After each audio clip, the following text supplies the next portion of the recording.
Yo, what's going on? It's Brian from the Backspace Nomads. Today on the channel, we're giving a review of the early access game, DwarfCorps. Before we jump into the review, let me just give you a quick overhead of the circumstances surrounding this review. DwarfCorps is buggy. Very, very buggy. It seems less of an early access than a lot of the early access games I've been a part of. And because of this, I wasn't able to play the game as fully as I would have liked, but I'm still going to give it a full and honest review to the best of my ability, because that's what you and it both deserve. Just keep the dumpster state of the bugs in mind while I go through this. And also, if I sound stuffed up, it's because I'm sick while I'm recording this, and to be honest, it kinda seems appropriate. If you dig this review and want to give it a thumbs up, I appreciate it. If you like more of the content on Backspace Nomads and decide to subscribe to the channel, thank you. It means a lot to us. Now for the review of DwarfCorps. You can find DwarfCorps on Steam for $19.99. It was released September 25th, 2017 from developer and publisher Completely Fair Games. What does a developer think of their game? Well, DwarfCorps is a procedurally generated open source fantasy real-time strategy game in which you lead a colony of ruthless capitalist dwarves to discover new lands and exploit them for profit.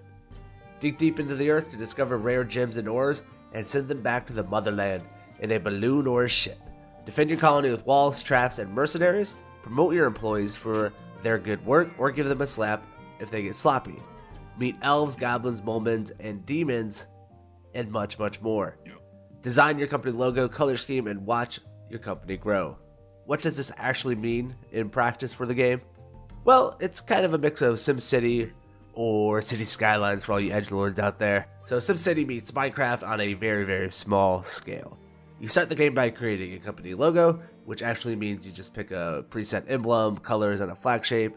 It's a nice idea, but it kind of felt oversold in that, but that's small. Then you generate your area for your company to establish, kind of like what the land's going to be like, or you just select a pre-made one that's been made for you. You start your build with 5 dwarves in your company. From this starting place, you plan out how you will destroy the lands for its resources, and then you plan out how you will build it for your desires. Graphics. I dig them. I dig the graphics in DwarfCorps. On their surface, these graphics just work for me. The developer had this idea to take the pixel art graphics, like art from the old Super Nintendo games or Sega's Genesis, and then wrap them on top of a 3D voxel environment. It's what Minecraft did. The difference of the two, aside from the actual assets, would be the characters you see in the game. The dwarves, the goblin, the moment, they're all flat 2D sprites. Kind of think Paper Mario meets Minecraft in the graphics department, and I feel that's close to where Completely Fair Games landed. And this was a risky decision to make a game look like this. People are either going to love it, or they're going to hate it. And Completely Fair Games took a chance alienating a large part of the city building community, but I feel that risk created a game that stands out in an increasingly noisy genre. It's the reason you're hearing this review right now, and it's the reason I think most people are interested in the game in the first place. Sound. Nothing in the sound department really sticks out as overly good. Everything sounds like you think it would when the actions are being performed, and I give them credit there. That takes some sort of skill when it comes to world building. It puts you in there. And the soundtrack in this game is just kind of passable. Nothing feels overly repetitive over the course of hours and hours that you play the game, and that's a feat unto itself. And while I'm not going to put passable down as a knock in the game, it's important to note that nothing blew me away either.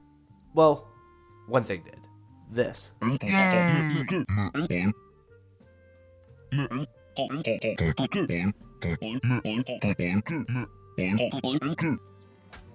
the fuck were they thinking? Why would you do this to me? This is the sound of another tribe having a conversation with you. That's how they talk. You want to come and cut a hot deal with me for my resources and my merchandise with that voice? Nope. Dude, pack your bags and hit the road. This is a glaring red flag in this game, and it, at the very least, needs to be softened. I would cringe seeing a goblin or a mole man on his way to come trade with me. Gameplay. Gameplay in DwarfCorp has so much promise. Like many other building games, you can easily see the hours and hours being taken from your life. The drive to keep digging and finding new tunnels and hidden resources is something that's lifted from Minecraft, but very much respected and indulged upon in DwarfCorp.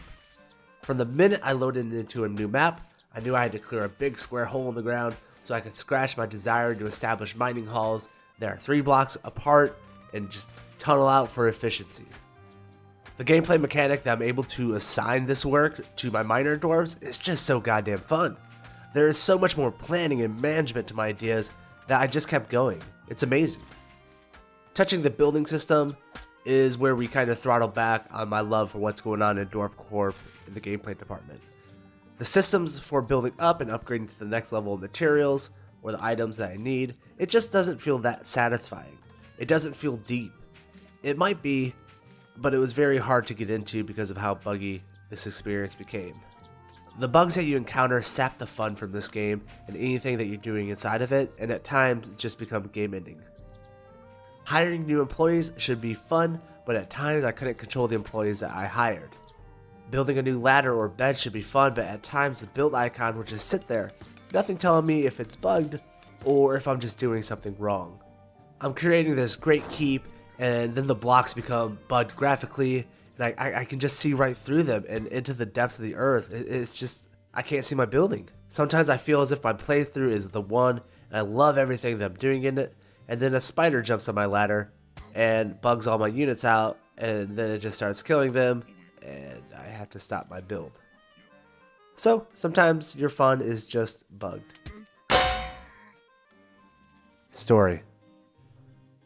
Well, you're a budding dwarf corporation, you start a new colony and you send money back and goods back to the homeland, or you trade them to other colonies in the area. That's kind of the depths of the story. Goal-oriented missions are sorely missed in this game. There's no driving motivator to grow or build, and I think that hurts the game more than the developer would think. That's it for the story. It's a building game. Replayability. Am I going back to DwarfCorps tomorrow? No. Am I going to go back and check on it in a month? Maybe. I do know I'm going to check back on DwarfCorps in about 6 months. And until then, I just don't see it as replayable because of all the bugs in it. But without the bugs, I can see how this game is endlessly replayable. DwarfCorp. DwarfCorp in the end might be the single most game I've ever played that I feel just has so much potential sitting underneath it.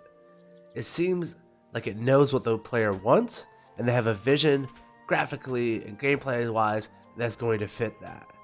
But this game is murdered by the amount of bugs inside of it. I know it's early access. This is my review with the grains of salt that I'm pouring all over the top of completely Fair Games creation. I want to love this game so bad, I want to recommend it to everyone I know, but I just can't. It's like seeing a car that you really want to buy driving by, and then the car catches fire. And then after that, you light a $20 bill on fire, and you just throw it at the car. You'll have to skip DwarfCorps until the bugs are out of the game. Maybe that'll take 6 months, maybe it'll take a year, I don't know.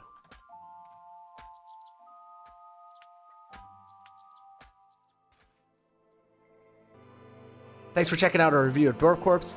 I'll see you Wednesday with the first 15 minutes look at Cuphead.